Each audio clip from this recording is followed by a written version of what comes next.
For this episode, I want to talk about leading with your eyes. And I say that because I feel like I've been in positions before where I haven't allowed myself to just see something and then only go based off of that alone.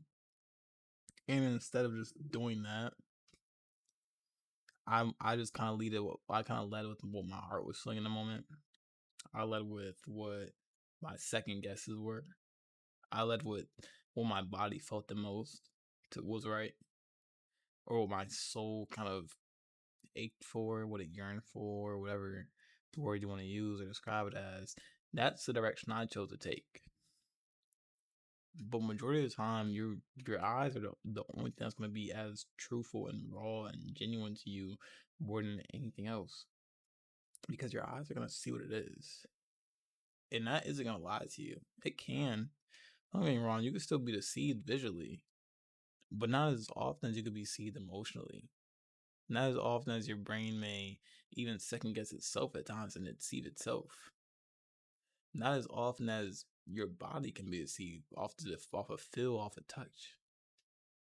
For example, for each one of these things, actually, if you were to touch something, and it's only touch it, you can't see it, just touch it. There's a lot of things that feel similar to each other.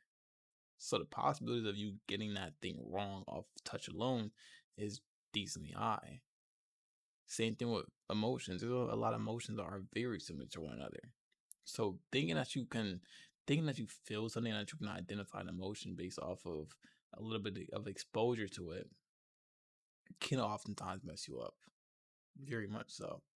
The same way I made a video beforehand, people believe that they feel love a lot of times, when truthfully it might just be affection, like just adoring somebody, admiration for somebody, a very high liking of somebody, things like that. Those emotions are all very similar to each other, synonyms you can call it, but they aren't the same thing.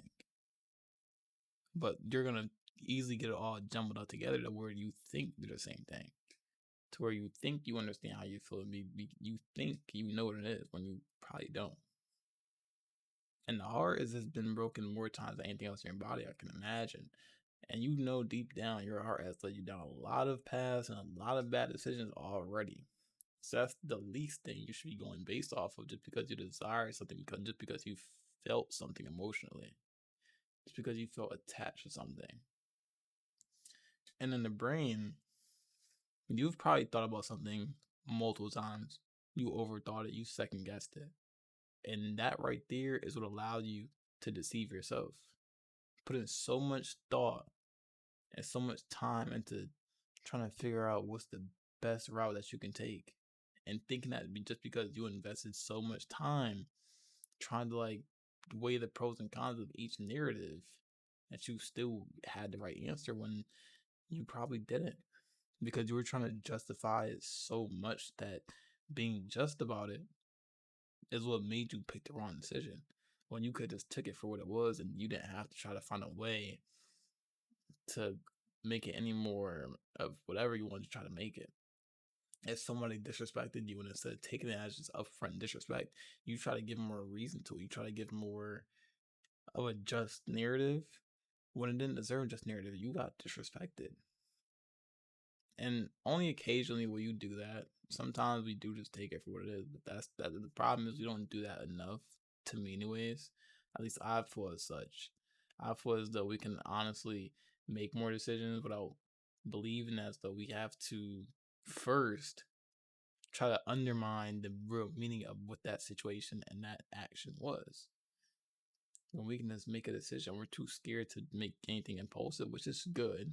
You don't want to make an impulsive decision, but at the same time, you don't want to be so caught up thinking of what's the best one that you can make, to where that mindset alone is what makes you make an even worse decision. Or trying to be right and trying to be fair to people that don't deserve you being fair about it.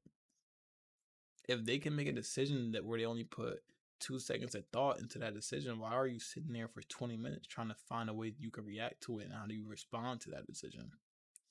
If they felt like they didn't have to put any thought into it at all, why do you feel like your response has to be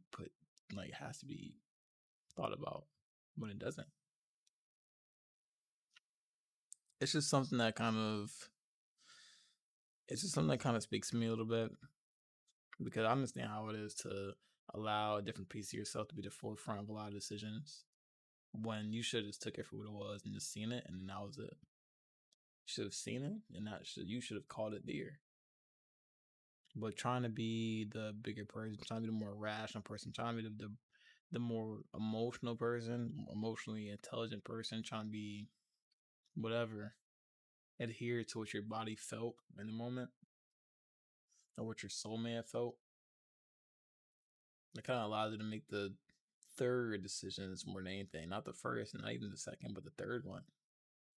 Option C, the option that was kind of like a blend of both, but you didn't have to blend the decision. You could have been as direct as they were. You could have been wrong. What they did was wrong. You could have been wrong in response.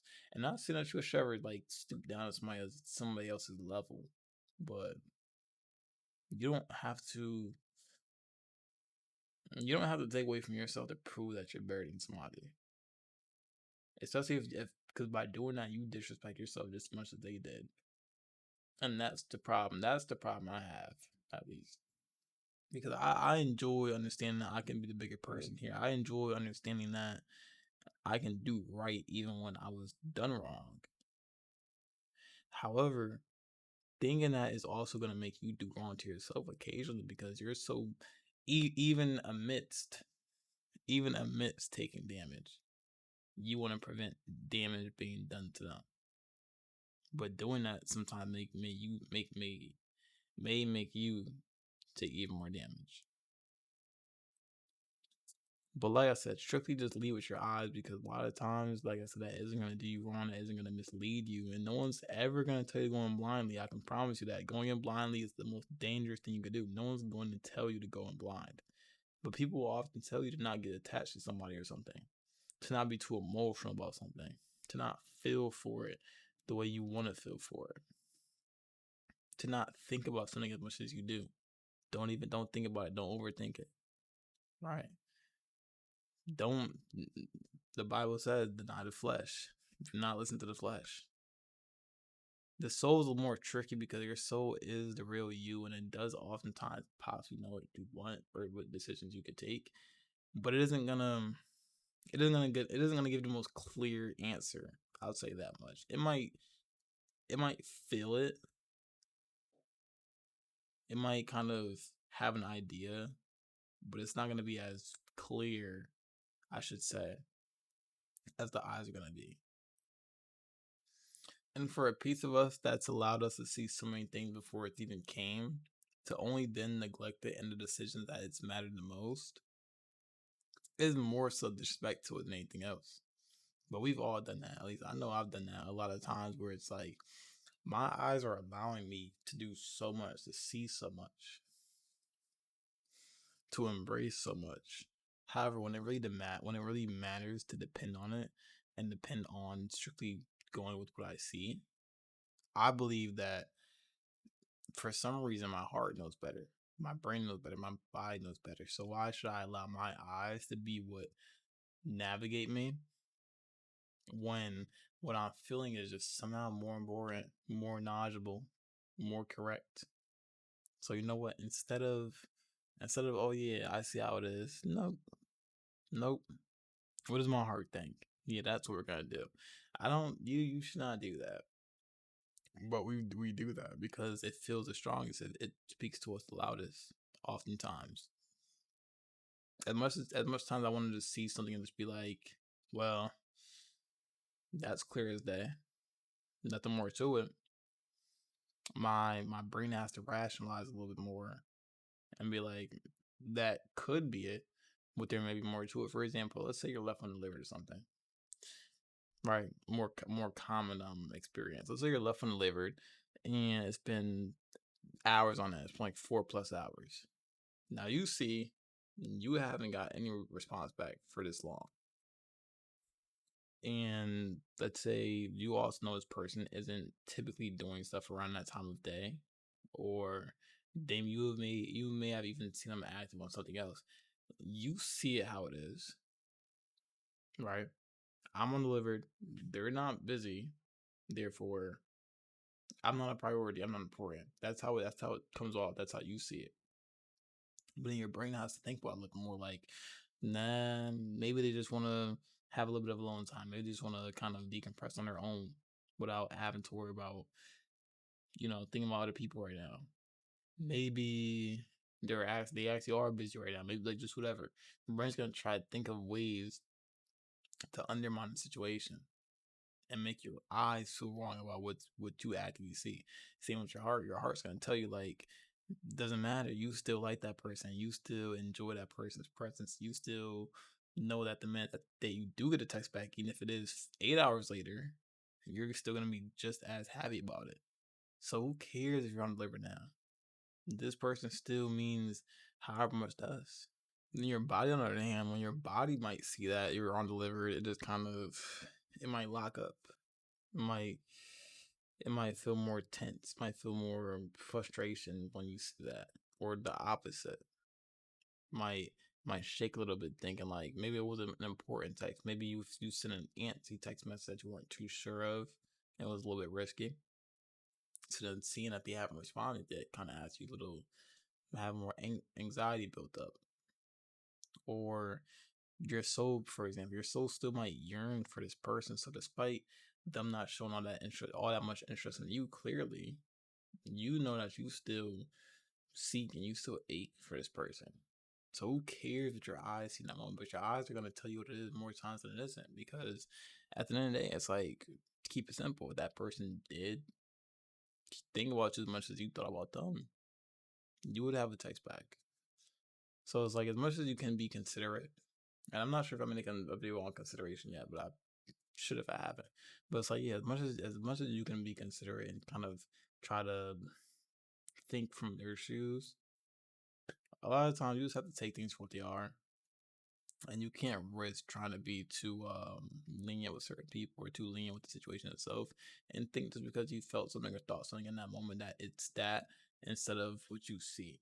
You just kind of just go off what it is at times, and that's all you can do, because trying to justify somebody else's actions, whether it's by your heart or by your thoughts, it just isn't worth it.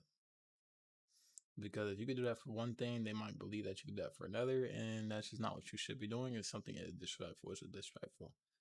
Despite however you want to chop it up, despite however you might want to feel about it, if it's disrespect, it's disrespect, point blank. If it's wrong, it's wrong. Could be justified, sure, but it's still wrong. You know, you can understand it a little bit more, yes, but that understanding shouldn't want to make you make it any less of what it is.